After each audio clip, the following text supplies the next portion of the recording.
எல்லா புகழும் புகழ்ச்சியும் அல்லாஹ் ஒருவனுக்கு உரித்தாகட்டுமாக. ஸலாத்தும் சலாமும் கருணை நபி முஹம்மது முஸ்தபா ரசூல் ஸல்லல்லாஹு அலைஹி வஸல்லம் அவர்கள் மீதும், அவர்களின் குடும்பத்தார்கள், உத்தம சத்திய சஹாபாக்கள், தாபிஈன்கள், தபஅ தாபிஈன்கள், அல்லாஹ்வின் நல்லடியார்கள் மற்றும் நம் அனைவர் மீதும் அல்லாஹ் தனது அருள் கிருபை ரஹ்மத்தையும் சாந்தியையும் சமாதானத்தையும் ஒற்றுமையையும் நின்று நிலவச் செய்தல் புரிவானார். ஆமீன். இந்த ஜும்ஆவுடைய நாளையில் நம்ம எல்லாம் அல்லாஹு தஆலா ஒன்று கூட்டியதை போல இன்ஷா அல்லாஹ் நாளை மஹ்ஷரில் அல்லாஹ் தனது அர்ஷின் நிழலுக்கு கீழ் நம்மையும் நம்மளுடைய பெற்றோர்கள், முன்னோர்கள், நம்முடைய சந்ததிகள் அனைவரோடும் பெருமானார் ஸல்லல்லாஹு அலைஹி வஸல்லம் அவர்களுடைய கரம் பிடித்தவர்களாக அவர்களோடு சேர்ந்து இருக்கக்கூடிய பாக்கியத்தை தந்தருள் புரிவானாக. கண்ணியத்திற்கு பெருமதிப்பிற்கு உரிய அல்லாஹ்வின் நல்லடியார்களே, இன்று ஜமாஅத்துல் ஆகிர் பிறை 29 என்பதை நினைவுபடுத்திக் கொள்கிறேன். கண்ணியமானவர்களே, அல்லாஹ் தஆலா சில விஷயங்களை குர்ஆன் ஷரீஃப்ல திரும்ப திரும்ப சொல்லிக் கொண்டே இருப்பார். சில விஷயங்கள் அதில் குறிப்பாக அல்லாஹுவை வணங்க வேண்டிய விஷயங்களை பொறுத்தவரை எங்கெல்லாம் சொல்லுகின்றானோ அந்த வார்த்தைகளை பார்க்கும் பொழுது மிக இலகுவாக இருக்கும். அது மனிதர்களுடைய வாழ்க்கையில் எவ்வளவு அவசியம் என்பதை அவருடைய தன்மையை வைத்து புரிந்து கொள்ள முடியும். அதை ஏன் திரும்ப திரும்ப சொல்றோம் அப்படின்னு சொன்னா, அந்த விஷயத்தில் இஸ்லாமியர்கள் கவனமாக இருக்க வேண்டும், கவனக்குறைவு ஏற்பட்டு விடக்கூடாது என்பதற்காக. அதுபோன்று சில விஷயங்களை மார்க்க சம்பந்தமான நம்முடைய வாழ்க்கைக்கு தேவையான சில முக்கியமான தகவல்களை நாம் திரும்ப திரும்ப சொல்ல வேண்டிய காலச்சூழலிலே இருக்குகின்றோம். அன்பான பெருமக்களே, இந்த தலைப்பில் நாம் பல தடவை பேசியிருந்தாலும் அதனுடைய முக்கியத்துவத்தை நாம் மக்களுடைய மனதிலே பதிய வைக்க வேண்டியது முக்கியமான கட்டாய கடமையாகவே இருக்குகின்றது. எப்படி அல்லாஹ் சம்பந்தமான விஷயங்களை நாம் திரும்ப திரும்ப பேசுகின்றோமோ அதுபோன்று இந்த விஷயத்தில் திரும்ப திரும்ப பேசிதான் ஆகணும். ஏன்னா அல்லாஹ்தான் அப்படி சொல்றான், வகலா ரப்புக அல்லா தஅபுது, அல்லாஹ் உங்களுக்கு தீர்ப்பு செய்துட்டான், அல்லாஹ் தீர்ப்பு வழங்கிட்டான், அல்லாஹ் முடிவு பண்ணிட்டான். அல்லா தஅபுது, நீங்கள் அல்லாஹுவை தான் வணங்க வேண்டும், அல்லாஹுவை தான் வணங்க வேண்டும். அதுல எந்த மாற்று கருத்தும் இல்லை. அதற்கடுத்து இல்லா இய்யாஹு வபில் வாலிதைனி இஹ்சானா, அல்லாஹ் தஅபுது, அல்லாஹ்வை நீங்கள் வணங்க வேண்டும், இல்லா இய்யாஹு, அவனை தவிர வேறு யாருமே வணங்கக்கூடாது, வபில் வாலிதைனி இஹ்சானா.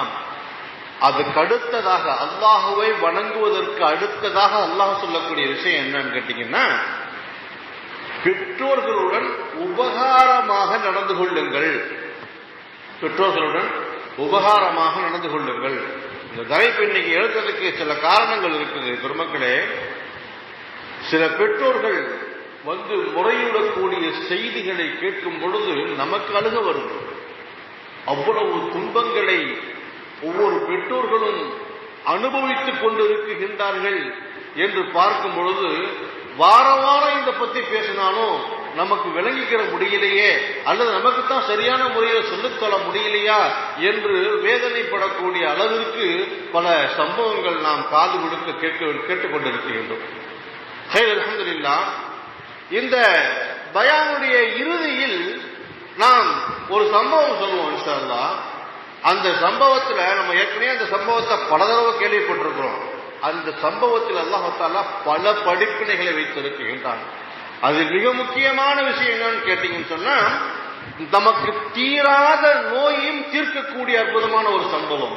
அந்த சம்பவத்தில் நடக்கக்கூடிய சொல்லக்கூடிய செய்தியை நாம் விலகிக் கொள்வோமையானால் தீராத நோய் மாத்திரம் இல்ல பெரியவர்களே, தீராத பிரச்சனையும் அல்லாஹ் தஆலா தீர்த்து வைப்பான். அல்ஹம்துலில்லாஹ். அல்லாஹ் சொல்லக்கூடிய விஷயம், வகலா ரப்புக, அல்லாஹ் மட்டும் வணங்குங்க, அல்லாஹ் தஅபுது இல்லா இய்யாஹு பில் வாலிதைனி இஹ்சானா, பெற்றோர்களுடன் நீங்கள் நல்ல முறையில் உபகாரமாக நடந்து கொள்ளுங்கள் சொல்றோம். பெற்றோர்களுடன் நல்ல முறையில உபகாரமா நடந்துக்கிறதுனா என்னங்க? உபகாரமா நடந்துக்கிறதுனா என்ன? பெற்றோர்கள் எவ்வளவு சாதாரணமானவர்களாக இருந்தாலும் சரி, படிப்பறிவு இல்லை, பாமரையான குணம் கொண்டவர்களாக இருக்கிறாங்க, அப்பாவிகளாக இருக்கிறாங்க, நாகரிகம் தெரியாதவங்களா இருக்கிறாங்க, நாம நல்லா படிச்சிருக்கிறோம், நல்ல அந்தஸ்து இருக்கிறோம், நல்ல வசதி வாய்ப்போடு இருக்கிறோம், நம்மளுடைய அந்தஸ்து பெரிய உயர்வா இருக்குது, 4 பேருக்கு மத்தியில் நம்ம கௌரவமா நினைக்கிறாங்க. அப்படிங்கும் பொழுது நம்மளுடைய தாய் தந்தை நம்மை விட சாதாரணமாக இருக்காங்கன்னு சொன்னா அவர்களோடு நாம் நம்முடைய பதவியையும் அந்தஸ்தையும் என்ன செஞ்சிடக்கூடாது, காட்டிடக்கூடாது. சில காலேஜுகள்ல பாத்தீங்கன்னு சொன்னா மாணவர்கள் பெரிய பில்டம் கொடுத்து வச்சிருப்பாங்க. நம்ம பெரிய அந்தஸ்துல உள்ளவங்க மாதிரியும் பெரிய கோடீஸ்வரன் விட்டு பிள்ளைய மாதிரியும் நமக்கு நம்ம தகப்பனாருக்கு பெரிய பெரிய பிசினஸ் இருக்கிற மாதிரியும் ஒரு பில்டப் கொடுத்து மாணவர்களிடத்துல ஒரு மரியாதையுடன் இருக்கும் பொழுது பாத்தீங்கன்னு சொன்னா அவங்களுடைய தாய் தகப்பனும் வந்தாங்கன்னு சொன்னா காட்டிக்கிற மாட்டாங்க. இதுதான் என்னுடைய தாயும் என்னுடைய தகப்பனும். ஏன்னா அவங்க படிப்பறி இல்லாதவர்களாக, ஏழ்மையானவர்களாக, பராரிகளாக, பழைய துணியை உடுத்தியவர்களாக இருக்கும் பட்சத்தில் இது என்னுடைய தாயும் என்னுடைய தகப்பனும் என்று தன்னுடைய சக நண்பரிடத்திலே அறிமுகப்படுத்துவதற்கு கூட அவமானமாக நினைக்கக்கூடிய சமுதாயத்திற்கு மத்தியில் இன்று நாம் வாழ்ந்து கொண்டு இருக்கின்றோம் பெருமக்கள். அவர்களுடன் நீங்கள் உபகாரமாக நடந்து கொள்ளுங்கள் என்று சொல்லிவிட்டு சொல்லுகின்றான். அம்மா யபுலுகன்ன இந்தக்கல் கிபர அஹதஹுமா அவ் கிலாஹுமா, அவர்கள் இருவரில் ஒருவர் அல்லது இருவர், 2 பேருமே உங்கள்ட்ட இருக்கிறாங்க, அல்லது ஒருத்தர் மயக்கா போயிட்டாங்க, ஒருத்தர் இருக்கிறாங்கன்னு சொன்னா என்ன செய்யணும்? அவங்களிடத்திலே மிகவும் அன்பாக நடந்து கொள்ள வேண்டும். ஃபலா தகுல்லஹுமா உஃபின், அவர்களை எந்த சூழ்நிலையிலையும் அவர்கள் மனம் புண்படும்படியான வார்த்தையை சொல்லிடாதீங்கன்னு சொல்றாங்க. அதாவது சீ என்ன உங்களோட தொல்லை, அப்படி கூட உங்களுடைய பெற்றவங்களை பார்த்து பேசக்கூடாதுன்னு நல்லா சொல்றாங்க. உஸ்தாத்மார்கள் சொல்லுவாங்க, இதுக்கு அர்த்தம் சொல்லுவாங்க, இந்த வார்த்தைக்கு விளக்கம் சொல்லும்போது சொல்லுவாங்க. உதாரணமா ஒரு தாயும் தகப்பன் இருக்கிறாங்க, ஒரு அம்மா இருக்கிறாங்க. மகனை கூப்பிட்டு, டேய் தம்பி போய் கடையில போய் ஏதாவது வாங்கிட்டு வா, எண்ணெய் வாங்கிட்டு வா, அல்லது அப்பளம் வாங்கிட்டு வா, ஏதாவது ஒரு பொருளை வாங்கிட்டு வர சொல்லி அனுப்புறாங்க. இவன் என்ன செய்யறான்? போய் வாங்கிட்டு வந்து கொடுக்குறான். வாங்கிட்டு வந்து கொடுத்ததுக்கு அப்புறம் மறுபடியும் தம்பி போய் அரிசி வாங்கிட்டு வா, அல்லது முட்டையை வாங்கி, ஏதோ ஒரு பொருளை மறுபடியும் சொல்லி என்ன செய்யறாங்க, கடைக்கு அனுப்புறாங்க. சரி பொறுமையா என்ன செய்யறான், போயிட்டு வந்து கொடுக்குறான். வாங்கிட்டு வந்து கொடுத்ததுக்கு அப்புறமும் மறுபடியும் அந்த அம்மா என்ன செய்யறாங்கன்னு சொன்னா தன் பிள்ளை கிட்டாட்டா, மறந்துட்டம்மா உப்பு போய் வாங்கிட்டு வந்துருமா. இப்படி சொல்லும் பொழுது என்னம்மா உங்களுக்கு ஒரு வேலை இல்லையா, சும்மா போட்டு இதை சொல்ல பண்ணிட்டு இருக்கிறீ அப்படின்னு சொல்லக்கூடாது. அவங்க 100 தடவை உன்னை திரும்ப திரும்ப கடைக்கு அனுப்பினாலும் நீங்க திரும்ப திரும்ப போகணும்னு சொல்ல போறாங்க. அவங்களை இஹ்சானுடன் நடந்து கொள்ளுங்கள், அவர்களுடன் பணிவோடு நடந்து கொள்ளுங்கள். அந்த வார்த்தை அல்லாஹ் சொல்லும் பொழுது இப்படி சொல்லுவான், கரீமா, அவர்களிடத்தில் கண்ணியமான வார்த்தைகளை சொல்லி பேசுங்கள். நீங்கள் எவ்வளவு உயர்ந்த அந்தஸ்து இருந்தாலும் சரி அவர்களோடு மிகவும் பணிவாக உங்களுடைய அந்தஸ்து காட்டாம, உங்களுடைய அந்த பெரிய நீங்க பெரிய ஆளு அதிகாரி, நீங்க பெரிய கவர்மெண்ட் ஆபீசரு, நீங்க பெரிய தலைவர் அப்படிங்கிற திமிரு அவங்கள்ட்ட காட்டாம உங்களுடைய இறக்கையை தாழ்ந்து அவங்கள்ட்ட பேசுங்கன்னு அல்லாஹ் சொல்லுவாங்க. பெருமக்களே, இந்த வார்த்தைக்கு விளக்கம் சொல்லணும்னு சொன்னா அவ்வளவு விளக்கம் சொல்ல வேண்டும். பெற்றோர்களுடன் பணிவுடன் நடந்து கொள்வது ஒவ்வொரு இஸ்லாமிய குடிமகனின் மீதும் கட்டாய கடமை. கட்டாய கடமைன்னா என்னங்க? பருவ தொழுகை எப்படி ஒரு கட்டாய கடமையாக ஆக்கினானோ அதுபோன்று பெற்றோர்களுடன் பணிவாக, இரக்கமாக, மரியாதையாக, கண்ணியத்தோடு, ஒழுக்கத்தோடு நடந்து கொள்வது கட்டாய கடமையாக ஆக்கி தந்திருக்கின்றான் என்பதாக சொல்லி காட்டுவார்கள்.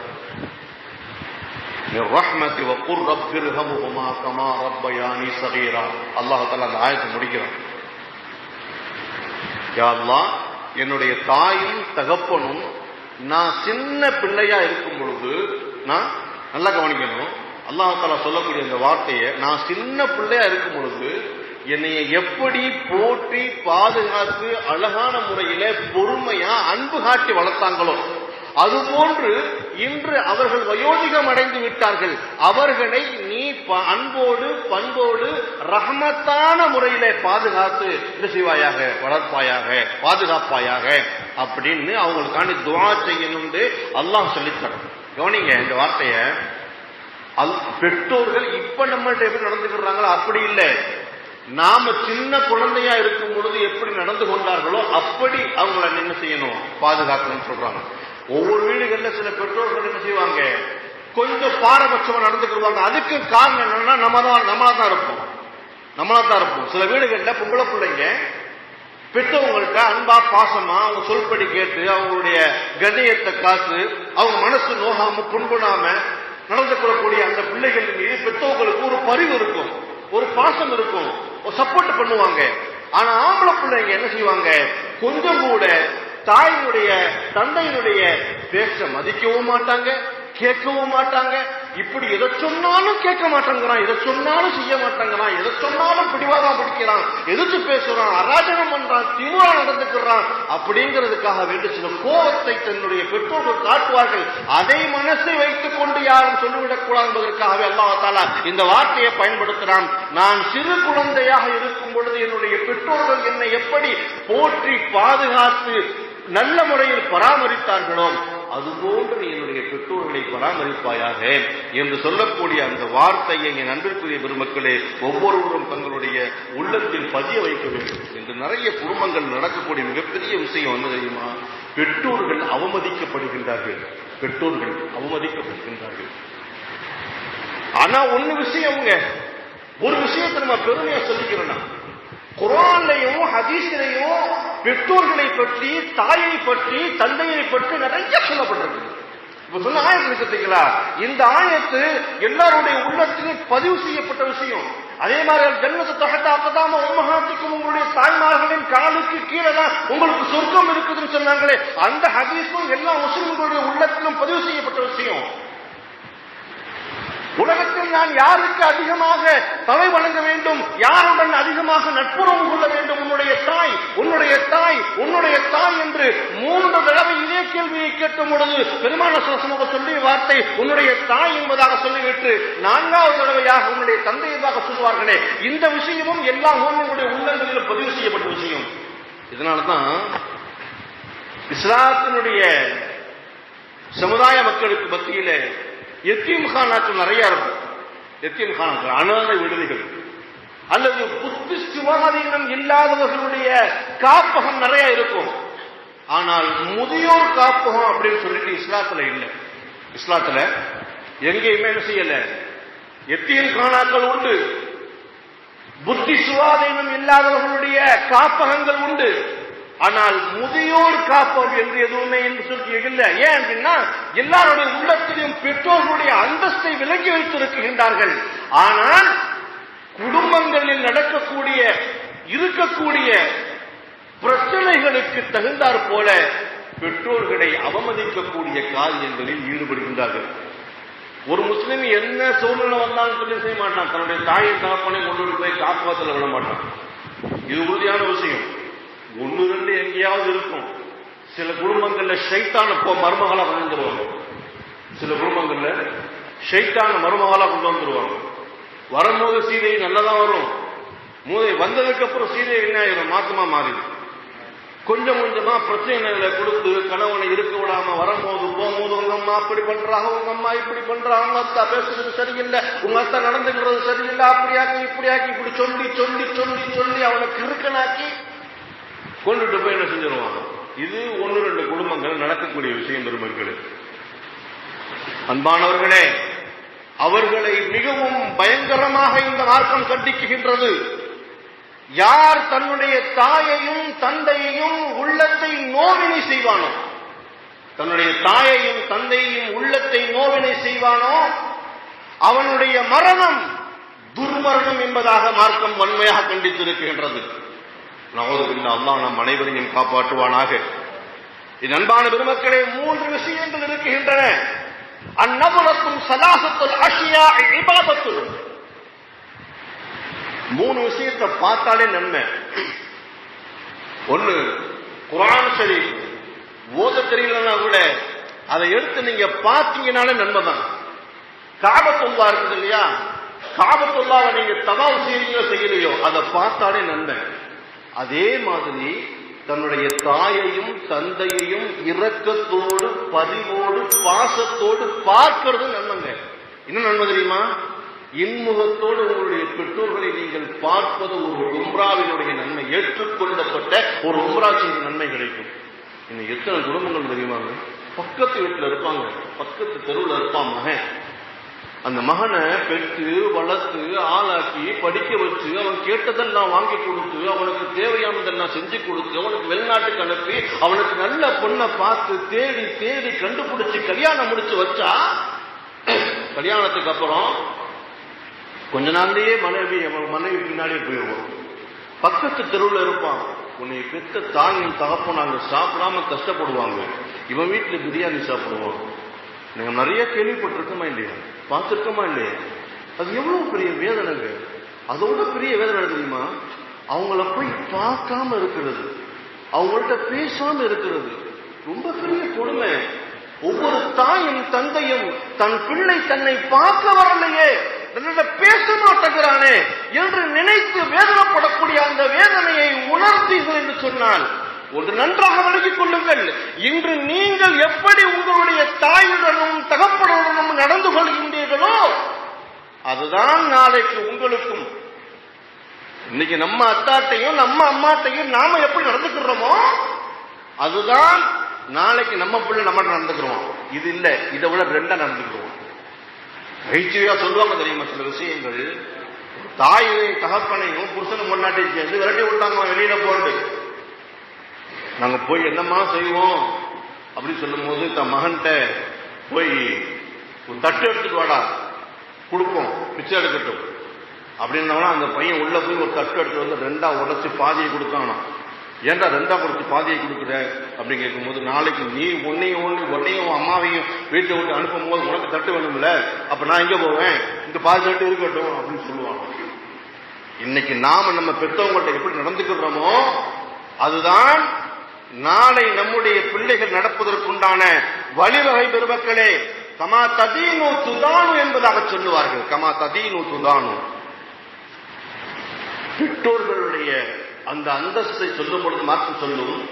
பெற்றோர்கள் இருக்குகின்றார்கள், வஃபாத் ஆகிட்டாங்க, பெற்றோர்கள் இல்லை அப்படின்னு சொன்னா அவங்களுக்கு நீங்க செய்யக்கூடிய கண்ணியம் என்ன தெரியுமா? அவர்களுடன் பிறந்தவர்கள் அவர்களுடைய உறவினர்களோடு நீங்கள் அவர்களுடன் நடந்து கொள்வதை போல் நடந்து கொள்ள வேண்டும். மாத்திரமல்ல, அவர்களுடைய நண்பர்களோடு எப்படி பழகினார்களோ, அவங்களுடைய உங்க தகப்பனாருடைய நண்பர் இருக்கிறாரு, நீண்ட நெடிய காலமா ஒரு நட்போடு இருந்தாங்க, அவங்கள்ட்டையும் நீங்க உங்கள் தகப்பனார்ட்ட எப்படி நடந்துக்கிட்டீங்களோ அப்படி நடந்துக்கணும்னு சொன்னாங்க. எவ்வளவு பெரிய விஷயம் பார்த்தீங்களா? அபூ துஃபைல் என்று சொல்லக்கூடிய ஒரு சஹாபி, சஹாபாக்களிலேயே கடைசி சஹாபி அவர் தான். எல்லா சஹாபாக்களும் வஃபாத் ஆயிட்டாங்க, அவர் தான் கடைசி சஹாபி. அவருடைய அந்தஸ்து சொல்லும்போது சொல்லுவாங்க, அவர் மரணிக்கும் பொழுது மக்காவுல கால் வைக்க இடம் இல்லையா, அனைத்து நகரத்து மக்களும் மக்காவில் கூடிட்டாங்களாம். ஹஜ்ஜுக்கு கூட அவ்வளவு கூட்டம் கூடாது, அவ்வளவு கூட்டம் கூடியார்கள். அவர் ஒரு செய்தியை சொல்லுவாங்க, நான் ஒரு இடத்திற்கு போயிருந்தேன், ஜுஃப்ரான் என்று சொல்லக்கூடிய இடம். அந்த இடத்துல நபி ஸல்லல்லாஹு அலைஹி வஸல்லம் உட்கார்ந்து என்ன செய்யறாங்க, இறைச்சியை பங்கிட்டுக் கொண்டு இருக்காங்க. அது குர்பானி இறைச்சியோ அல்லது அக்கீக்கா சம்பந்தப்பட்ட விஷயமோ ஏதோ ஒரு இறைச்சியை பங்கிட்டுக்கிட்டு இருக்கிறாங்க. அப்படி பங்கு இடும் பொழுது ஒரு அம்மா வர்றாங்க. அந்த அம்மா வந்த உடனே நபி ஸல்லல்லாஹு அலைஹி வஸல்லம் எந்திரிச்சு நின்று தன்னுடைய மேல போத்திருந்த துணி அப்படி உதறி கீழே விரிச்சு அதுல அந்த அம்மாவை உட்கார வைக்கிறாங்க. அப்ப இதை பார்த்த நான் அப்ப சின்ன பையனா இருந்தேன். அந்த சாபி சொல்றாரு, அபூ துஃபைல், என்ன இது, இந்த அம்மாவுக்கு மட்டும் ஏன் இவ்வளவு பேர் நிக்கிறாங்க, எவ்வளவோ ஆண்களும் பெண்களும் நிக்கிறாங்க, இந்த அம்மாவை மட்டும் ஏன் இவ்வளவு பெரிய அந்தஸ்து என்று பக்கத்துல இருந்து சஹாபாக்களை கேட்கிறாங்க. அவங்க யார் தெரியுமா? அவர்கள் அவங்களுடைய பால்குடி தாய். அந்த காலத்துல அப்போ ஒரு பழக்கம் இருந்தது. குழந்தைகளை என்ன செய்வாங்க, பக்கத்து கிராமங்களில் உள்ள திடகாத்திரமான பெண்கள் அழைத்து கொண்டு போய் பால் ஊட்டுவாங்க. கொண்டுட்டு வந்து உணர்ந்ததுக்கு அப்புறம் திருப்பி கொடுப்பாங்க. அந்த மாதிரி பால்குடி தாய், அந்த தாய்க்கு இவ்வளவு பெரிய மரியாதையை பெருமானார் ஸல்லல்லாஹு அலைஹி வஸல்லம் செய்தார்கள் சொன்னால், தன்னை பெற்றெடுத்த தாயினுடைய அந்தஸ்தை நாம் எப்படி சொல்ல வேண்டும்? ஒரு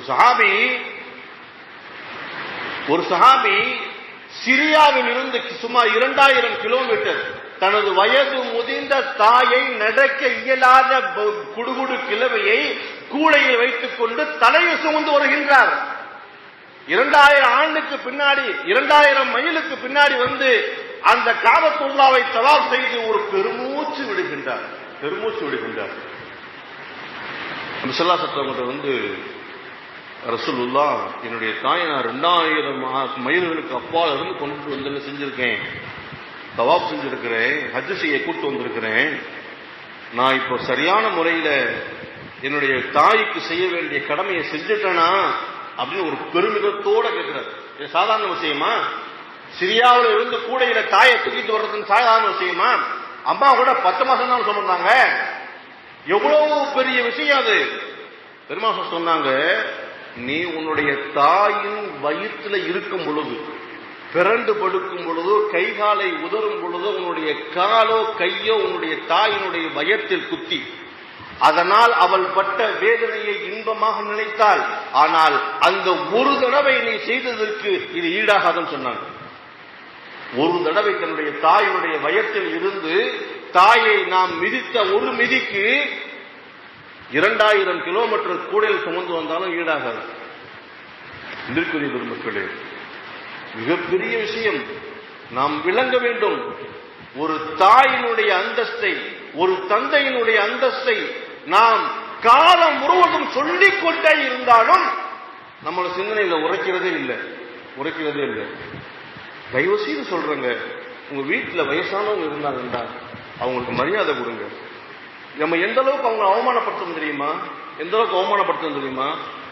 வீட்டுல தான் இருப்பாங்க, அவங்களுக்குன்னு மூளையா ஒரு இடம் கொடுத்திருப்பீங்க, அவங்களுக்குன்னு கண்டலான ஒரு துணி தான், நல்ல சாப்பாடு கொடுக்க மாட்டாங்க, பழைய சாப்பாடு தான் கொடுப்பாங்க. நாமெல்லாம் சாப்பிட்டதுக்கு அப்புறம் மிச்சம் மீச்சி கொண்டு போய் கொடுக்கிறது. வீட்டுக்கு யாராவது விருந்தாளி வந்தாங்கன்னா அவங்கள்ட்ட அறிமுகப்படுத்துறது இல்லை. இதுதான் எங்க அம்மா, இதுதான் எங்க அத்தா, இவங்க தான் எங்களை பெற்றாங்க, இவங்க தான் வளர்த்தாங்க, நாங்க இவங்களை எப்படி வச்சிருக்கோம் பாருங்கன்னு அறிமுகப்படுத்துறது இல்லை. ஏன்னா நம்ம அந்த அளவுக்கு தான் வச்சிருக்கிறோம். இன்னும் ஒரு வேதனையான விஷயம் சொல்லட்டுமா? பல தடவை சொன்னதுதான். உங்க வீட்டுல ஒரு நல்ல விஷயம் நடக்கும், ஒரு கல்யாணமோ அல்லது ஒரு சுன்னத்து கல்யாணமோ அல்லது ஒரு பொன் பார்க்கக்கூடிய விஷயமோ அல்லது மாப்பிள்ளை பார்க்கக்கூடிய விஷயமோ, நல்லதோ கெட்டதோ எதுவாக இருந்தாலும் அவங்ககிட்ட போய் சொல்றது இல்லை, அவங்ககிட்ட ஒரு மசூரா பண்றது இல்லை. திடீர்னு தன்னுடைய பேத்தியை பார்க்கறதுக்கு இவ்வளவு பேர் வந்திருக்கிறாங்களே, ஏன் வந்தாங்கன்னு தெரியாம அந்த தாய் தவிக்கிற அந்த தவிப்பு, அந்த உள்ள எப்படி பாடுபடும் நினைச்சு பாருங்க. அந்த இடத்துல நம்மளை வச்சு பாருங்க. இப்ப நம்முடைய வீட்டுல இருக்கிறவங்க, நமக்கு ஒரு சம்பாத்தியம் இல்லை, நம்ம பிள்ளைங்க எல்லாம் சம்பாதிக்கிறாங்க, நமக்கு சம்பாதிக்கிற வயசு என்ன செஞ்சிடல, போயிடல. நம்மளை அவமதிக்கப்பட்டால், நம்ம குடும்பங்கள்ல நம்முடைய பிள்ளைகள் நாம் திடகாத்திரமாக இருக்கும் பொழுது நம்மை அவமதிக்கப்பட்டால் நம்முடைய உள்ளம் எவ்வளவு பாடுபடும். அது மாதிரிதானங்க வயசானவங்களும் அப்படித்தானே, அவங்க உள்ள எப்படி பாடுபடும். தயவு செய்து அந்த மாதிரி செஞ்சிடாதீங்க. உங்களுடைய மனைவி உங்களிடத்திலே உங்களுடைய பெற்றோர்களை பற்றி எவ்வளவு முறையிட்டாலும் சரி, எவ்வளவு மோசமாக முறையிட்டாலும் சரி, கேட்காதீங்க. அதற்கெல்லாம் உயர்ந்தவர்கள் உங்களுடைய பெற்றோர்கள். மார்க்கம் சொல்லிக் கொடுத்த விஷயத்தின்படி இப்படி சொல்ல வேண்டும் என்று சொன்னால், உன்னுடைய மனைவியை நீ தலாக்கு கொடு என்று பெற்றோர்கள் சொன்னாலும் அதை தட்டாமல் செய்வதற்கு சொல்லிக் கொடுத்தது மார்க்கம். ஆதாரம் தெரியுமா உங்களுக்கு? இப்ராஹிம் அலைஹிஸ்ஸலாம் அவர்கள் தன்னுடைய மகன் இஸ்மாயில் அலைஹிஸ்ஸலாம் அவர்களை பார்க்க வந்த பொழுது அவருடைய மனைவி பேசிக்கொண்ட அந்த நடைமுறையை பார்த்துவிட்டு, உங்களுடைய வீட்டின் வாசலை மாற்ற சொல் உன்னுடைய கணவன் வந்தார் என்று சொல்லிவிட்டு சென்ற அந்த ஒற்றை வார்த்தை. இஸ்மாயில் வந்தாங்க, என்ன விஷயம் கேட்கிறாங்க. ஒருத்தர் வந்தாரு, இந்த மாதிரி கேட்டாரு, உங்களை பத்தி பேசுறாரு, குடும்பத்தை பத்தி கேட்டாரு. போகும்போது என்ன செஞ்சாரு? வாசலை மாற்ற சொல்லுங்கன்னு போயிட்டாரு. ஒன்னே செய்யல, தலாக்குன்னு சொல்லிட்டாங்க. கண்ணியத்திற்குரிய பெருமக்களே, பெற்றோர்களுடன் அவமரியாதையாக பேசுவதற்கு மருமகளுக்கு அனுமதி இல்லை, மணமகனுக்கும் அனுமதி இல்லை. மருமகனாக இருந்தாலும் அதற்கு உடந்தையாக அந்த பிள்ளைகள் இருப்பார்களே, ஆனால் நாளை அவர்களுக்கு கடுமையான தண்டனை கொடுக்கப்படும். பெருமக்களே, உவைசுல் கரணி தெரியுமில்ல? அவங்களுடைய சம்பவம் பிரபலியமான சம்பவம். அவங்களுடைய சம்பவம் மிக பிரபலியமான சம்பவம், எல்லாருக்கும் தெரிஞ்ச சம்பவம். என்ன? அவங்க ஒரு சஹாபிகள் ரசூலுல்லாஹ் வாழ்ந்த காலத்துல வாழ்ந்தாங்க. எங்க வாழ்ந்தாங்க? யமன்ல வாழ்றாங்க. இப்ப ஓமன் சொல்றோம் இல்லையா, அங்க வாழ்றாங்க. அங்க வாழ்ந்துட்டு இருக்கும் பொழுது நபி ஸல்லல்லாஹு அலைஹி வஸல்லம் அவங்களை பத்தி கேள்விப்பட்டு அங்கேயே அவங்களை பத்தி செய்யறாங்க, ஈமான் கொள்றாங்க, கலிமா சொல்றாங்க. எப்படியாவது போய் ரசூலுல்லாஹ் போய் பார்க்கணும் அப்படிங்கறது அவங்களுடைய ஆசை. அந்த தீராத ஆசையை நிறைவேற்ற முடியல. ஏன் அப்படின்னு சொன்னா, நபி ஸல்லல்லாஹு அலைஹி வஸல்லம் அவங்களை போய் பார்க்க போனா தன்னுடைய தாயாரை கவனிப்பதற்கு ஆள் இல்லை. வயது முதிர்ந்த தாய் படுத்த படுக்கையா இருக்கிறாங்க. அவங்களுக்கு தேவையான அடிப்படை விஷயங்களை கவனிக்கக்கூடியது இவர் தான். இப்ப கேள்விப்படுறாங்க, நபி ஸல்லல்லாஹு அலைஹி வஸல்லம் பக்கத்து நாட்டுக்கு வந்திருக்கிறாங்கன்னு கேள்விப்படுறாங்க. போய் பார்க்கணும்னு ஆசை இருக்குமா? இருக்காது. நபி ஸல்லல்லாஹு அலைஹி வஸல்லம் அவர்களுடைய சுஹபத்து கிடைத்தாதான் சஹாபி என்ற அந்தஸ்து கிடைக்கும். சுஹபத்துனா என்ன? நபி ஸல்லல்லாஹு அலைஹி வஸல்லம் பார்க்கணும், அவங்களோட பேசணும், அவங்களுடைய கரம் பிடிக்க வேண்டும், அவர்களுடன் அகீதா உடன்படிக்கை கொள்ள வேண்டும், அவர்களோடு பைஅத் செய்ய வேண்டும். அப்பதான் ஒரு சஹாபி. இதெல்லாம் எதுவுமே அவர் செய்யல. ஆனால் அளவு கிடந்த பாசம் ரசூலின் மீது. ஏண்டா, தன் உயிரை விட அதிகமாக யாரை ரசிக்கணும்? அல்லாஹ்வை, அல்லாஹ்வுடைய ரசூலை ரசிக்கணும். அந்த ஒரு விஷயத்துக்காக என்ன செய்யல? அவங்கள பார்க்கணும்னு ஆசைப்படுறாங்க. அப்ப அம்மாட்ட அனுமதி கேட்கிறாங்க. அம்மா, நான் போய் பார்த்துட்டு வந்துடட்டுமா அப்படின்னு கேட்கும் பொழுது தாயும் சரின்னு அரை மனசோட ஒத்துக்கிட்டாங்க. ஆனால் இவர் சிந்திக்கின்றார், நான் போய் வரும் வரை என் தாயை பார்ப்பதற்கு ஆள் இல்லையே, மலம் ஜலம் கழித்துக் கொண்டு அவர் படுத்த படுக்கையில் இருப்பாரே என்று நினைத்து போகாமல் இருந்து விட்டார்கள்.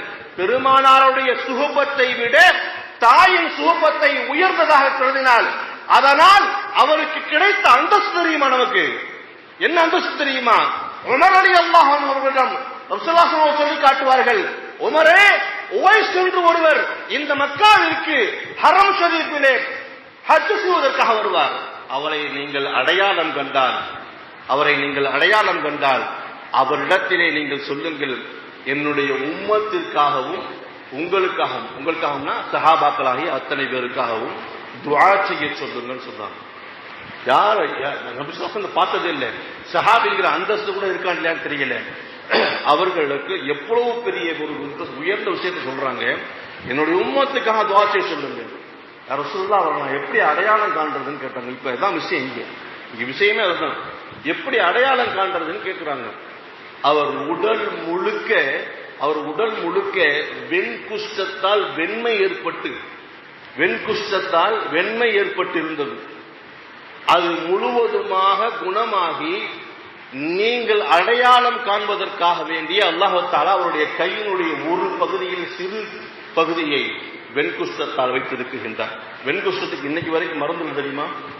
வெண்குஷ்டத்துக்கு உடம்புல வெள்ளப்பற்றும் சொல்லுவாங்க தெரியுமா? சில பேருக்கு உடம்பு பூரா கையில வரும் ஆரம்பிக்கும், சில பேருக்கு முகத்துல ஆரம்பிக்கும், சில பேருக்கு காலில் ஆரம்பிக்கும், கொஞ்சம் கொஞ்சமா படர்ந்துடும். அதுக்கு அந்த நோய்க்கு மருந்தே கிடையாது, இன்னைக்கு வரைக்கும் கிடையாது. டெக்னாலஜி இம்ப்ரூவ்மெண்ட் ஆன இந்த 2024 கூட அதுக்கு மருந்து கிடையாது.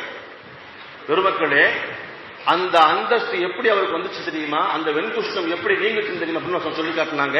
தன் தாயை அவர் பேணி பாதுகாத்ததனுடைய மிகப்பெரிய அந்தஸ்து, அல்லாஹ் கொடுத்த அவருக்கு மிகப்பெரிய தரஜா, அந்த வெண்குஷ்டம் அவருக்கு குணமாகி ஒட்டுமொத்த உம்மத்திற்கே நீங்கள் துஆ செய்யுங்கள் என்று பெருமானார் ஸல்லல்லாஹு அலைஹி வஸல்லம் அவர்கள் பரிந்துரை செய்தார்கள் என்று சொன்னால் எவ்வளவு பெரிய அந்தஸ்து பாருங்கள் பெருமக்களே. ஒரு பெற்ற தாயையும் தகப்பனையும் நீங்கள் போற்றி பாதுகாப்பீர்கள் என்று சொன்னால் உங்களுடைய அந்தஸ்து உயர்வது மட்டுமல்ல, தீராத நோய் தீரும், தீராத பிரச்சனைகள் தீரும், கடன் சுமைகள் காலியாகும். உங்களுடைய பெற்றோர்கள் உங்களால் போற்றி பாதுகாக்கப்பட வேண்டிய மிகவும் மிகப்பெரிய பொக்கிஷங்கள். 2 பேர்ல ஒருத்தர் இருந்தால் நம்ம மிகப்பெரிய பாக்கியம் செய்த புண்ணியவான்கள். 2 பேர்ல ஒருத்தர் இருந்தால் கூட பெருமக்களே பேசணும்னா பேசிக்கிட்டே போகலாம். சில குடும்பங்கள்ல தாய் இறந்துருவாங்க, தந்தை மட்டும்தான் இருப்பாரு. அந்த தந்தை தாய் இறந்ததுக்கு அப்புறம் படக்கூடிய அந்த குடும்பத்தில் படக்கூடிய கஷ்டம் பார்த்தீங்கன்னா பார்க்கறதுக்கு ரொம்ப வேதனையா இருக்கும். அவரால் வெளியே சொல்லவும் முடியாது. மருமகளால் அவமதிக்கப்படுவார், பேர பிள்ளைகளால் கேவலப்படுத்தப்படுவார். இதை கண்டும் காணாமல் தன்னுடைய மகன் இருப்பதை நினைத்து அவர் மிகப்பெரிய வேதனைப்படுவார். இதே வேதனை தாய்க்கும் தந்தை இறந்து விட்டால் தாய் மட்டும் இருக்கக்கூடிய குடும்பங்கள் இது நடக்குகின்றது. இதனால் மிகப்பெரிய தண்டனை அல்லாஹ் வைத்திருக்கின்றான். அந்த பிள்ளைகளுக்கு, பெற்றோர்களுடைய மனதை நோவினை செய்த அந்த பிள்ளைகளுக்கு அல்லாஹ் தஆலா மரண சமயத்தில்